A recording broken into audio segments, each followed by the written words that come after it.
이번 총회를 통해서 지난 이틀 동안 우리가 경험했던 가장 중요한 이슈, 가장 첨예한 이슈는 자격이었던 것 같습니다. 목사님들에게 무슨 자격이 따로 필요한가 이런 생각을 평신도들은 할 수 있겠지만, 사실 우리 지난 이틀 동안 자격에 대한 참 그 갑론을박이 참 많았습니다. 가만 보니까 이것은 우리들만 그런 게 아니고 성경에서도 이런 얘기가 참 많이 나옵니다. 구약 성경을 보게 되면 이 자격에 관한 이야기를 다룰 때 특별히 이 선지자들이 참 선지자인가 그렇지 않은가 이런 문제를 심각하게 다루고 있는 것을 봅니다. 선지서에서 그런 얘기들을 많이 다루지만 사실 그 답은 이미 모세 때부터 주어진 것이 아닌가 파악할 수 있겠습니다. 신명기 18장 15절에 보면 모세가 자기 뒤에 일어날 예수님을 예언하면서 네 하나님 여호와께서 너희 가운데 네 형제 중에서 너를 위하여 나와 같은 선지자 하나를 일으키리니, 이 말씀을 하시는데, 이 대목의 맨 끝에 22절에 보면 만일 선지자가 있어 여호와의 이름으로 말한 일에 증험도 없고 성취함도 없으면 이는 여호와께서 말씀하신 것이 아니요 그 선지자가 제 마음대로 한 말이니 너는 그를 두려워하지 말지니라, 이렇게 기록이 되어 있습니다. 신약 성경에 와도 자격 이슈는 계속되었습니다. 이 논란은 신약 성경의 가장 위대한 사도 중에 하나인 바울에게도 쫓아다녔습니다. 그가 정말 하나님의 사도 맞는 거야? 예수님으로부터 이 위임 받은 사람 맞는 거야? 이런 자격 시비가 그에게 늘 따라다녔고, 바울은 그것이 마음 아팠던 것 같습니다. 자격 시비에 대해서 유난히 변증할 때 보면 평소보다 그의 마음이 조금 더 날카로운 것을 볼 수 있게 됩니다. 반면에 요한과 같은 사도는 자격 시비가 전혀 없었습니다. 그는 그 자체가 자격이었습니다. 요한이 요한복음을 쓴 것을 아마도 한 90년경이다 이렇게 보니까 예수님이 십자가에 달리신 후에도 대략 한 60년 후에 그가 복음서를 썼는데, 아마 그때쯤 요한은 대단한 권위가 있었던 사도가 아니었을까 이렇게 생각을 합니다. 왜 이분이 예수님에 대한 글을 쓰지 않지?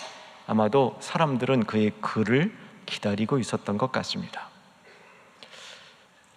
반면 오늘 우리가 읽었던 누가복음을 보게 되면 누가복음 시작할 때 누가도 자기 자격에 대한 변증을 해야 될 이유가 있었습니다. 내가 왜 복음서를 쓰지? 내가 왜 복음서를 쓸 자격이 있는 거지? 그것에 대한 이 변증을 누가도 독자들에게 하고 있었던 것이죠. 누가 또한 바울과 비슷했습니다. 복음서를 쓰려면 예수님을 직접 만난 직접 목격자여야 되는데, 그렇지 않은 누가에게 복음서를 쓸 그런 자격이 있는가? 도대체 무엇을 근거로 누가가 복음서를 쓰는가? 그의 스승인 바울도 예수님을 생전에 직접 뵙지 못했는데 그의 제자인 누가가 어떻게 복음서를 쓰는가? 이 이슈는 분명히 있었습니다. 오늘 이 본문이 누가는 도대체 어떤 자격으로 자신이 복음서를 쓰고 있는가, 자신의 자격에 대한 변증이라고 볼 수 있습니다. 몇 가지 내용이 있지만 시간 관계로 두 가지만 간단히 살펴보려고 합니다. 첫째, 누가는 이미 기록되어 있는 예수님에 대한 모든 기록을 자세히 미루어 살폈기 때문에 자신이 복음서를 쓸 수 있는 자격이 있다고 얘기합니다. 여러분, 이 자신감은 그 어떤 것보다도 중요한 것 같습니다. 내가 하나님의 말씀을 안다, 내가 하나님의 일을 안다, 내가 내 일생을 거쳐서 하나님이 어떻게 역사하시는지를 연구하고 경험했다, 이것이 내가 복음서를 쓸 수 있는 자격이라고 얘기해 주고 있는 것이죠. 여기 많은 목사님들 계신데, 선배 목사님들도 계시고 동료 목사님들도 계시고 후배 목사님들도 계실 것 같은데, 여러분 목사님들 혹시 첫 설교했던 기억이 있으십니까? 여러분의 첫 설교는 어떠셨습니까? 저는 미국에서 칼빈 신학대학원을 나왔습니다. 한국인 학생이 많지 않았던 시절에 다녔는데요. 제가 MDiv 할 때 첫 설교를 해봤습니다. 학교에서 물론 영어로 했던 설교는 뭐 영어로 한 거니까 제하고요. 우리 한국 그 신학생들 모임에서 이제 돌아가면서 첫 설교를 했는데 제 첫 설교 경험은 이랬습니다. 정말 땀이 듬뿍 났어요. 얼마나 힘들었는지 모릅니다.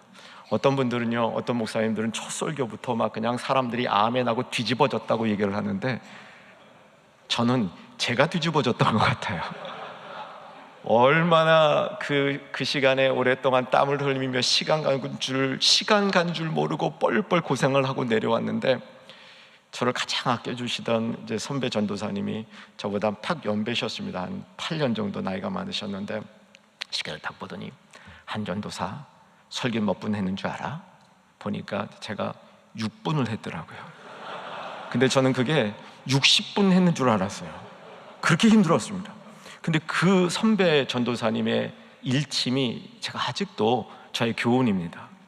그런데 왜 이렇게 말씀을 전하는데 확신이 없는 거예요? 그러시는 거예요.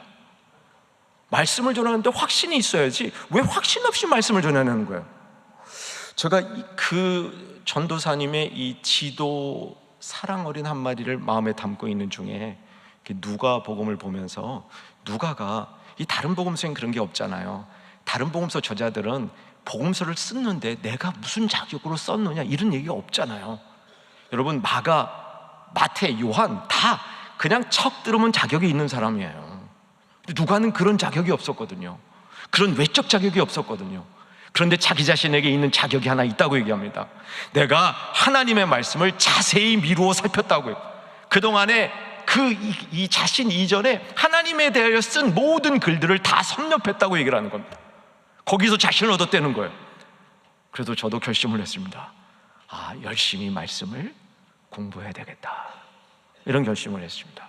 얼마 전에 우연히 이제 성경 원문을 좀 읽다 볼 때, 전 뭐 이렇게 원문을 잘 읽지는 못합니다. 근데 읽다 보는데 사람을 낚는 어부라는 이 표현이 우리 잘 알고 있어가지고 그래 원어로 이렇게 봤어요. 근데 사람을 낚는 어부라는 말이 원어로 보니까 뭐 우리 목사님들 대부분 아시겠지만 직역하면 사람의 어부라는 뜻이더라고요.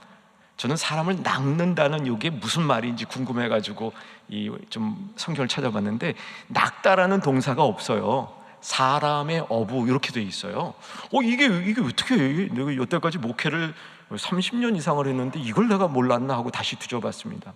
사람의 어부라고 그랬을 때는요, 이렇게 되잖아요. 사람의라는 말이 목적어로 이렇게 번역이 되잖아요. 그래서 사람을 낚는 이란 말을 추가해서 사람을 낚는 어부 이렇게 번역을 한 것은 정당해 보였습니다. 근데 다만 제가 그 말씀을 이렇게 읽으면서 우리가 목회하면서 사람을 낚는 어부라고 이렇게 이제 이해를 하다 보니까 그 사람이 또 다른 목적이 된 게 아닌가, 그 사람 자체가 목적이 아니라 다른 일을 위한 목적이 된 게 아닌가, 이런 반성을 해봤습니다. 사람의 어부가 무슨 뜻일까 곰곰이 묵상하던 중에 제가 잠정적으로 내린 결론은 이것이었습니다. 사람의 어부란 사람이 최종 목적이 되게 하는 그런 어부구나. 사람을 낚고 끝나는 것이 아니라 그 사람 자체가 최종적인 목적이 되는 그게 어부구나 라는 생각을 하게 되었습니다. 얼마 전에 지난 여름에 저는 이제 이민교회를 오래 섬겼는데 제가 섬기던 이민교회를 방문했었습니다. 제가 섬기던 교회가 40주년이 돼서 이전 목사님들을 이렇게 모셔서 부흥회를 했기 때문에 방문을 했는데, 오래전에 그 교회에 담임할 때 섬겼던 장로님 한 분하고 대화하게 됐어요. 이 장로님은 고기 잡는 걸 그렇게 좋아합니다. 그래서 낚시를 너무 좋아해가지고 아예 배를 한 척을 샀어요. 그래서 자기 배를 타고 나가서 고기를 잡아요. 근데 이분이랑 이렇게 얘기하는 중에, 이분이 뭐 이렇게 달변도 아니고 지식이 많은 분도 아닙니다. 그런데 연어에 대해서 얘기를 하는데요, 우리 목사님들 연어에 대해서 많이 알잖아요. 뭐 예화 중에도 연어가 어떤 그 이제 생태를 갖고 있는지 예화를 해서 저도 연어에 대해 조금 아는데, 이게요, 우리가 지식으로 아는 그 연어하고요, 이분이 자기가 직접 연어를 잡고 고기를 잡으면서 익힌 지식하고는 차이가 많아요.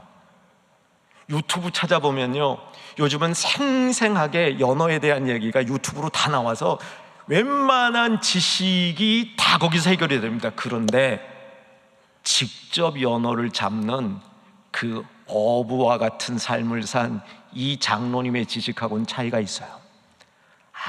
이게 아닐까? 사람의 어부, 사람의 정말 전문가인 어부. 아마도 누가는 자신이 전하는 말씀에 자신이 목양하는 대상들에 대해서 전문가가 된 것 같습니다.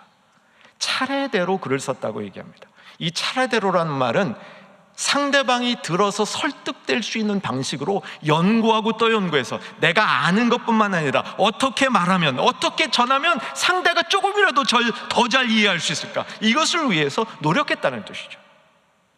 그런데 이 누가가 결정적으로 자신이 복음서를, 예수님의 지상에서 사역을 한 번도 본 적이 없지만 복음서를 쓸 수 있다고 자신 있게 얘기하는 것은, 이렇게 얘기하잖아요.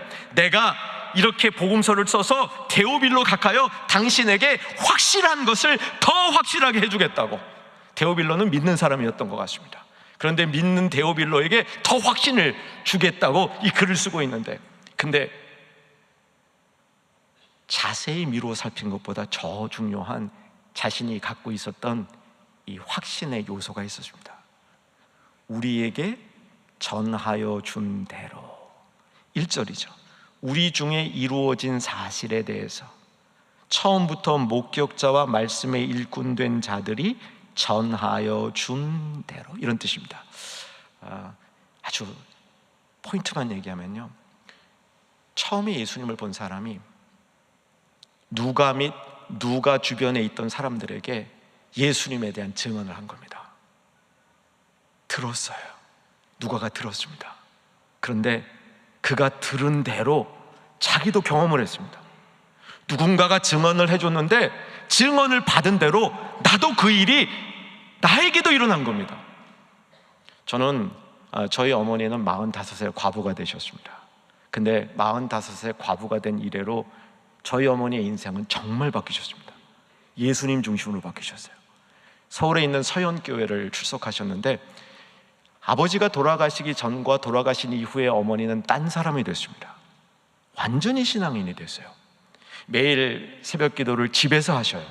저희는 그 새벽 기도의 시끄러움 때문에 아침에 잠을 깼습니다. 저희 어머니가 음악을 전공하셨는데요, 뭐 악기를 하셨지만 노래도 굉장히 크게 하셨어요. 하여간 맨날 그 소리 때문에 일어났는데, 좀 항의하러 어머니 방에 들어가면 충만한 모습으로 기도 중에 경험한 걸 저에게 얘기하시는 거예요. 저는 그게 그때는 다소 좀 멀게 들렸습니다. 근데 제가 예수님을 만나서 목회자가 되기로 결단하는 그 경험이 있은 이후에 어머니가 저에게 전해준 그 일이 저에게도 그대로 전해준 대로 일어난 걸 경험하게 됩니다. 이게 확신이었습니다. 여러분, 왜 2000년 전에 십자가에 예수님 못 박히실 때 그 장면을 목격한 사람이 제일 강력한 증인이고 시대가 갈수록 연약한 증인이 되는 것이 아니라, 왜 기독교의 역사는 2000년이 지났는데 지금 예수님을 증언하는 사람의 증언이 2000년 전에 증언한 사람 못지않게 분명하게 증언할 수 있는지, 오늘 성경이 누가가 그 답을 주는 겁니다. 전해준 대로 들은 사람들이 들었던 것과 똑같은 일이 나에게 일어난 경험을 했기 때문에 2000년 전에 경험한 사람, 그 사람들 못지않게 이 시대에 우리도 강력한 증언자가 될 수 있다고 믿는 겁니다. 저는 그래서 다음 세대가 우리보다 더 강력한 예수 증언자가 될 수 있다고 믿고 돼야 된다고 믿습니다. 이게 성경의 원리라고 믿고 있습니다. 그러기 위해서 우리 총회가 해줄 일이 있습니다. 우리가 받은 그 증언이 우리에게서 일어나고 있는 것을 증언해 줘야 됩니다. 저는 이번에 처음 총회에 참석했습니다. 앞으로도 저처럼 처음 총회에 참석할 우리 목사 후배들이 많을 겁니다. 그 후배들이 지금 있는 우리 총대님들, 선배님들의 모습을 보면서 그렇게 됐으면 좋겠습니다.